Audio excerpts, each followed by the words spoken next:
नमस्कार साथियों, आप सभी YouTube प्रेमियों को आशुतोष जैन का सादर अभिनंदन।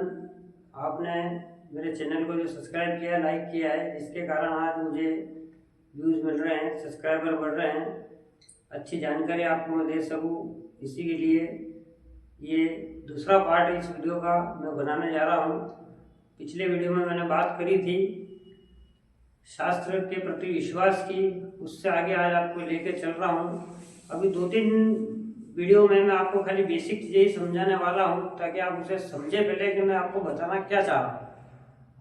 अगर आप डायरेक्ट चलेंगे तो आपके सब सिर के ऊपर से जाएगा, पर मुझे ऐसा नहीं है। ऐसा मैं नहीं चाहता हूँ कि आपको कुछ समझ में ना आए। एक एक छोटी छोटी बात को आपको समझाने की कोशिश करूँगा इसी दूसरे पार्ट के साथ में। उसे आप सुने, समझें, अपने जीवन में उतारें, अच्छी तरह से समझें, जानें।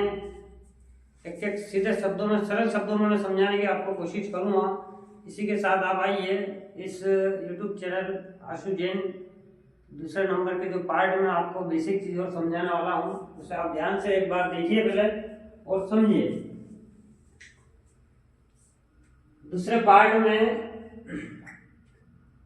जो हमने पहले बेसिक चीज़ें समझी हैं, उसी की दूसरी एक अंग है, दूसरा अंग है। एक तो अंग हो गया था आपका हाथ का, जिसमें मैंने ग्रह और इसके बारे में बताया था। दूसरा पार्ट आएगा आपका जो है मेन रेखाओं का, क्योंकि रेखाओं के बिना इसकी जानकारी प्राप्त करना असंभव है। खाली ये ग्रहों के होने से सब काम नहीं चलेगा। रेखाओं का भी अपना महत्व है। जिस प्रकार यहाँ माउंटों का महत्व है, ग्रह का महत्व है, उसी प्रकार रेखाओं का भी हथेली में महत्व है। उसी से आप फलादेश कर सकते हैं, समझ सकते हैं, आने वाले समय को जान सकते हैं। इसके अंतर्गत सर्वप्रथम मैं बात करूंगा नवग्रह कि सर्वप्रथम बहुत से लोग हैं आज भारत में जिन्हें नवग्रह के नाम भी सही पता नहीं है। जिन्हें पता है उनके लिए बात नहीं कह रहा हूं, उनको मेरा सादर अभिनंदन है जो जानते हैं। नवग्रह में सर्वप्रथम जो है जिससे ब्रह्मांड चलित है उसे सूर्य कहते हैं, सूरज कहते हैं, अंबर कहते हैं, दिनकर कहते हैं, भानु कहते हैं, रवि कहते हैं। बहुत सारे नाम हैं, 12 नाम महत्वपूर्ण है सूर्य भगवान के। यदि आप उसे नियमित रूप से जप करते हो तो आपको बहुत सारी चीजें आपको ज्ञान स्वरूप भगवान जैसे भी प्रदान करें। उसके बाद आते हैं आपके चंद्रमा, जो आपके मन के कारक हैं। मन से सृष्टि चलायमान है, कर्म चलायमान है, सब कुछ मन पर आधारित है। उसके बाद आता है तीसरा नंबर मंगल ग्रह का। उसके बाद आएगा आपके बुध ग्रह। उसके बाद आता है आपके बृहस्पति, फिर आएगा शुक्र, शनि, राहु और केतु।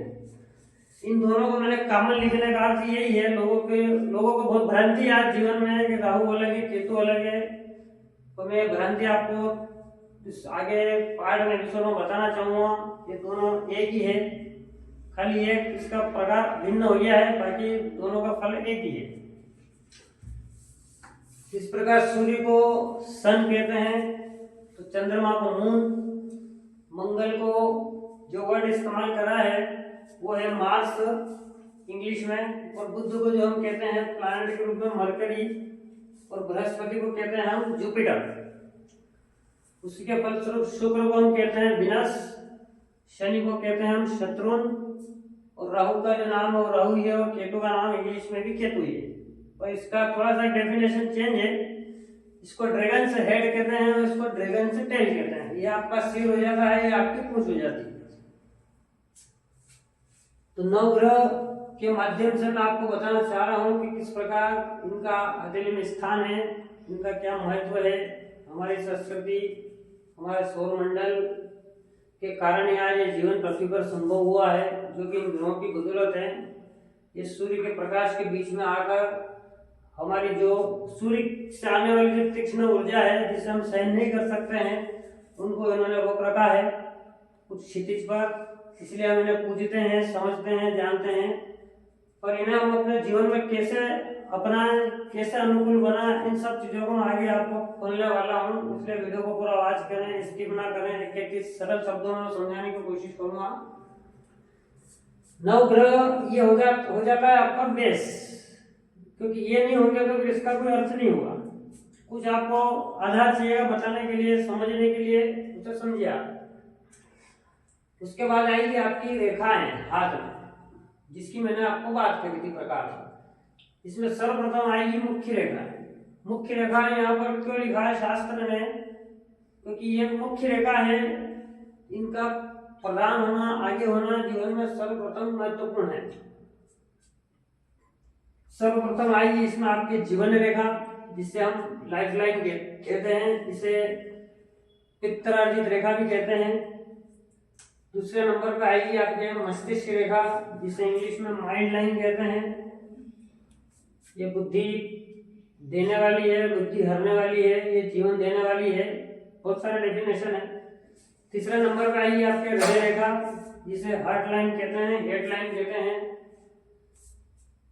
ये तो हो जाती है आपकी 3 मुख्य रेखाएं। अब जैसे कि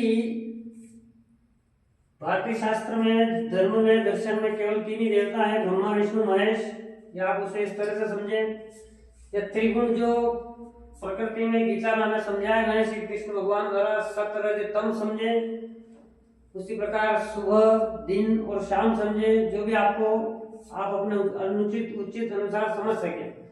ये 3 रेखाएं प्रदान होती है आपकी हथेली में, जो हर व्यक्ति के हाथ में आपको उपलब्ध होगी, नजर आएगी, दिखेगी, प्रत्यक्ष दृष्टिगोचर होगी। जिसे आपको स्वीकार ना आया, उसे नकार नहीं सकते। उसके बाद आएगी आपकी प्रमुख रेखाएं। मुख्य रेखाओं के बाद में स्थान आता है प्रमुख रेखाओं।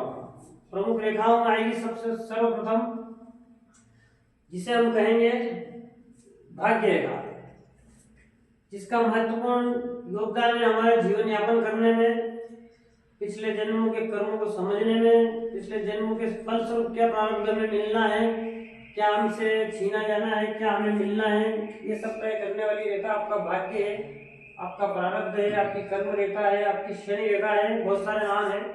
इंग्लिश में से डेस्टिनी लाइन कहते हैं, फेट लाइन कहते हैं, जो कि आप जो इस जन्म में कर्म करते हैं उसके फलस्वरूप जो आपके प्रारब्ध बनते हैं, आगे क्या भविष्य में आपको मिलना है, वो सब रेखा आपको ये दृष्टिगोचर करेगी।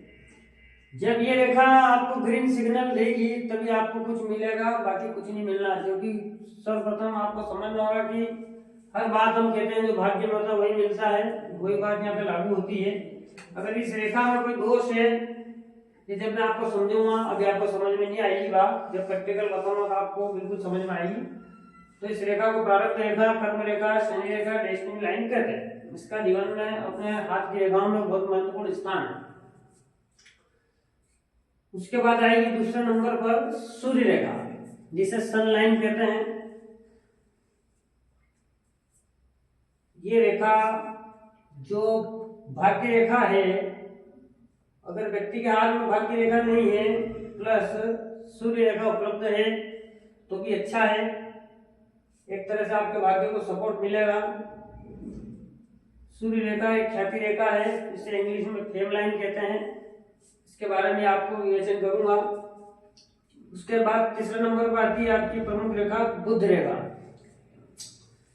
बुध रेखा आएगी आपकी बुद्धि, वाणी, व्यापार, वाणिज्य, चिकित्सा, बहुत सारी चीजें हैं जो आपको बताने वाला हूँ। अभी एक्सप्लेन नहीं कर सकता हूँ सब एक साथ, अभी खाली आपको मैं बेसिक समझाना चाह रहा हूँ 1, 2 या 3 वीडियो द्वारा।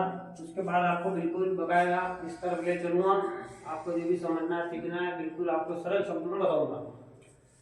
तो बुध रेखा है आपकी स्वास्थ्य रेखा भी कहते हैं इसे, इंग्लिश में इसे मरकरी लाइन कहते हैं। चौथे नंबर पर आएगी आपकी मंगल रेखा। ये आपकी प्रमुख रेखा है, वैसे तो बहुत है पर जो मेन है मैं आपको वही अभी समझा रहा हूँ, ताकि एक साथ समझाऊँ आपको तो आपके सब दिमाग से ऊपर से जाएगा, जो कि मुझे स्वीकार नहीं है। मुझे हर व्यक्ति तक इस ज्ञान को पहुंचाना है, नॉलेज को पहुंचाना है, इसलिए आप इस बात का ध्यान रखें।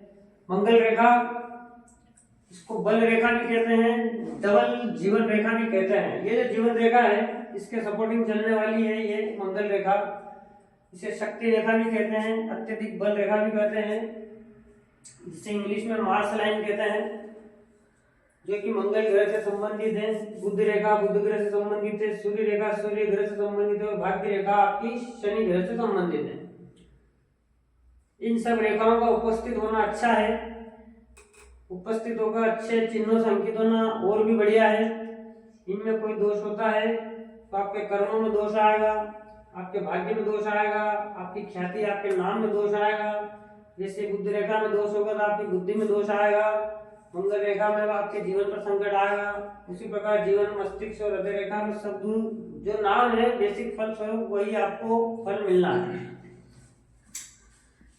तो दूसरे पार्ट में आपको सरल शब्दों में अगर आपको कुछ समझ नहीं आया हो तो आप कमेंट करें और भी मैं आपको समझाने की कोशिश करूंगा।